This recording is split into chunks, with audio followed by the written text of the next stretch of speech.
समय श्री महादेव जी माता पार्वती के साथ भ्रमण करते हुए मृत्युलोक में अमरावती नगरी में आए। वहाँ के राजा ने शिव मंदिर बनवाया था, जो कि अत्यंत भव्य एवं रमणीक तथा मन को शांति पहुँचाने वाला था। भ्रमण करते करते शिव पार्वती भी वहीं ठहर गए। माता पार्वती ने भगवान शंकर से कहा, प्रभु, आपको हमेशा सृष्टि की चिंता रहती है, आपने कभी मेरे साथ समय नहीं बिताया। तब भगवान शंकर बोले, अगर पार्वती तुमको ऐसा लगता है तो बताओ मैं ऐसा क्या करूं जिससे तुम प्रसन्न रहो। तब माता पार्वती बोली, आज मेरा आपके साथ खेल खेलने का मन है, क्यों न चौसर पासा खेला जाए। तब भगवान शंकर बोले, अगर तुम्हारी ऐसी इच्छा है तो ठीक है। माता पार्वती और भगवान शंकर ने चौसर पासा खेल खेलना शुरू किया तो माता पार्वती बोली, प्रभु कुछ भी हो, जीत मेरी निश्चित है। भोलेनाथ सुनकर मुस्कुराने लगे। तभी पास से पुजारी जी वहां से निकले। तब माता पार्वती बोली, पुजारी जी, आप कुछ देर हमारे साथ बैठिए और हमारे खेल को देखकर बताइए कि विजेता कौन होगा। तब पुजारी जी बोले, हे माता, मुझे ये खेल देखने की जरूरत नहीं है, क्योंकि भगवान भोलेनाथ की जीत निश्चित है। माता पार्वती पुजारी जी के ऐसे वचन सुनकर क्रोधित हो गई और बोली, आपने बिना देखे ही भगवान शंकर की विजेता घोषित कर दिया। क्या मैं कुछ भी नहीं हूँ? और क्रोध में आकर माता पार्वती ने पुजारी जी को कोढ़ी होने का श्राप दे दिया। अब तो पुजारी जी को कोढ़ हो गया। शिव पार्वती दोनों वहां से चले गए। कुछ समय पश्चात अप्सराएं पूजा करने आई। अप्सराओं ने पुजारी के कोढ़ी होने का कारण पूछा। पुजारी ने सब बातें कह दी।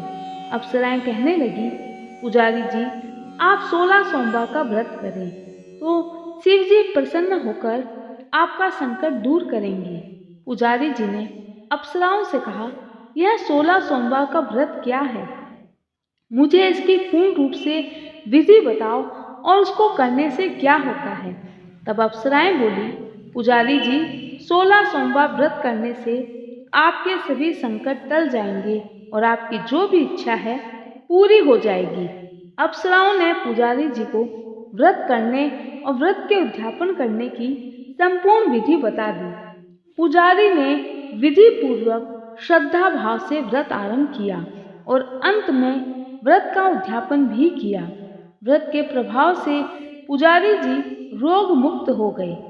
कुछ दिनों बाद शंकर पार्वती पुनः उस मंदिर में आए। पुजारी जी को रोग मुक्त देखकर पार्वती जी ने पूछा, मैंने तो आपको श्राप दिया था, लेकिन अब ये श्राप का प्रभाव आपके शरीर पर दिखाई नहीं देता। आखिर यह सब कैसे हुआ? मेरे दिए हुए श्राप से मुक्ति पाने का तुमने कौन सा उपाय किया? पुजारी जी ने कहा, हे माता, अप्सराओं द्वारा बताए गए 16 सोमवार के व्रत करने से मेरा ये कष्ट दूर हुआ है। तब माता पार्वती ने भोलेनाथ से पूछा, हे प्रभु, यह 16 सोमवार व्रत क्या है? मुझे इसकी संपूर्ण विधि बताएं। तब भोलेनाथ ने माता पार्वती को बताया, 16 सोमवार का व्रत करने से मनुष्य की सभी इच्छाएं पूरी हो जाती है, उसके सभी संकट टल जाते हैं। व्रत करने के बाद में इसका उद्यापन करना भी जरूरी होता है। तब माता पार्वती ने भगवान शंकर के कहे अनुसार 16 सोमवार व्रत का पूर्ण रूप से पालन किया और अंत में उसका उद्यापन किया, जिसके प्रभाव से उनसे रूठे हुए कार्तिकेय जी भी अपनी माता से प्रसन्न होकर आज्ञाकारी हुए। तब एक दिन कार्तिकेय जी ने पूछा, हे माता, क्या कारण है कि मेरा मन सदा आपके चरणों में लगा रहता है? पार्वती जी ने कार्तिकेय को 16 सोमवार के व्रत की महात्म तथा विधि बताई। तब कार्तिकेय जी ने भी इस व्रत को किया तो उनका बिछड़ा हुआ मित्र मिल गया। व्रत के प्रभाव से अब मित्र ने भी इस व्रत को अपने विवाह होने की इच्छा से किया। तब कार्तिकेय जी ने अपने मित्र से कहा, मित्र, तुमने इस व्रत को जिस इच्छा से किया है उसके लिए तुम्हें विदर्भ देश जाना होगा, जो यहाँ से 400 योजन दूर है। मित्र ने कार्तिकेय जी की सलाह के अनुसार ऐसा ही किया। फलतः वह विदेश गया। वहां के राजा की कन्या का स्वयंवर था। राजा ने प्रण किया था, मेरे राज्य की हथिनी जिस व्यक्ति के गले में वरमाला डाल देगी उसी के साथ मैं राजकुमारी का विवाह कर दूंगा। वहां कार्तिकेय के मित्र भी स्वयंवर देखने की इच्छा से वहीं एक ओर जाकर बैठ गए। हथिनी ने इसी मित्र को माला पहनाई तो राजा ने बड़ी धूमधाम से अपनी राजकुमारी का विवाह उसके साथ कर दिया। तत्पश्चात दोनों सुखपूर्वक रहने लगे। एक दिन राजकन्या ने पूछा, हे नाथ, आपने ऐसा कौन सा पुण्य किया जिससे हथिनी ने आपके गले में वरमाला पहनाई?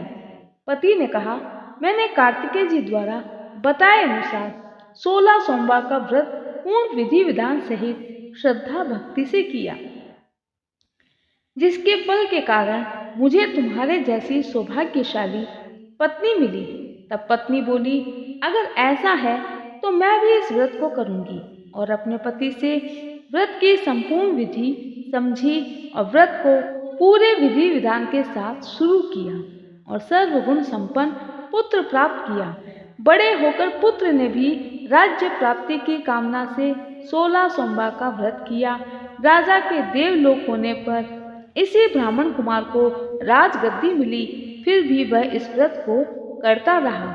एक दिन उसने अपनी पत्नी से पूजा सामग्री तैयार करने व इसे शिवालय ले चलने को कहा, परंतु राजकन्या ने सोचा, ये काम तो दासियां भी कर सकती है, और पूजा सामग्री अपनी दासियों के द्वारा भिजवा दी।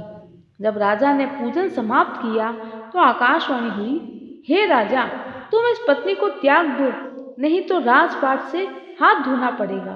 प्रभु की आज्ञा मानकर उसने अपनी पत्नी को महल से निकाल दिया। तब वह अपने भाग्य को कोसती हुई एक पीपल के पेड़ के नीचे बैठ गई। रास्ते में बुढ़िया मंदिर जा रही थी। जब उसने राजकन्या को रोते हुए देखा तो उससे सारा हालचाल पूछा। तब राजकन्या ने बताया, मेरे पति 16 सोमवार का व्रत पूरे विधि विधान के साथ करते हैं। एक दिन उन्होंने जब पूजन सामग्री को तैयार करने के लिए कहा तो मैंने यह कार्य अपने दासियों को सौंप दिया। मेरे पति क्रोधित हो गए और उन्होंने मुझे महल से निकाल दिया। तब बुढ़िया बोली, तेरा पति भोलेनाथ का भक्त है, तू चिंता मत कर, वह तेरे सारे कष्ट दूर करेगा। तू मेरे साथ चल, मेरा काम कर देना, मेरा भी सहारा हो जाएगा, तेरा भी भला हो जाएगा। रानी ने स्वीकार कर लिया। तब बुढ़िया ने सूत की गठरी उसके सिर पर रखी और बाजार भेज दिया। रास्ते में आंधी आई तो सिर पर रखी गठरी उड़ गई। घर पहुंचकर जब उस रानी ने माई को सारी बात बताई तो बुढ़िया माई क्रोधित हो गई और उसे डांट कर भगा दिया। अब रानी बुढ़िया के यहाँ से चलते चलते एक आश्रम में पहुंची। गुसाई जी उसे देखते ही समझ गए, ये उच्च घराने की अबला विपत्ति की मारी लगती है। वे उसे धैर्य बंधाते हुए बोले, बेटी, तुम मेरे आश्रम में रह, किसी प्रकार की चिंता मत कर। तुम्हें जिस चीज की आवश्यकता हो तुम यहाँ से ले सकती हो, कोई संकोच मत करना। रानी आश्रम में रहने लगी, परंतु जिस वस्तु को वो हाथ लगाती वो वस्तु खराब हो जाती। देखकर गुसाई जी ने पूछा, बेटी, किस देव के अपराध से ऐसा हुआ है? रानी ने बताया, मैंने अपने पति की आज्ञा का उल्लंघन किया और शिवालय में पूजन के लिए नहीं गई। इससे मुझे घोर कष्ट उठाने पड़े। तब गुसाई जी ने शिव जी से उसके कुशल क्षेम के लिए प्रार्थना की और रानी से कहा, बेटी, तुम 16 सोमवार का व्रत विधि के अनुसार करो, तुम्हारे सभी कष्टों को भोलेनाथ हर लेगा। तब रानी ने विधि पूर्वक व्रत पूर्ण किया।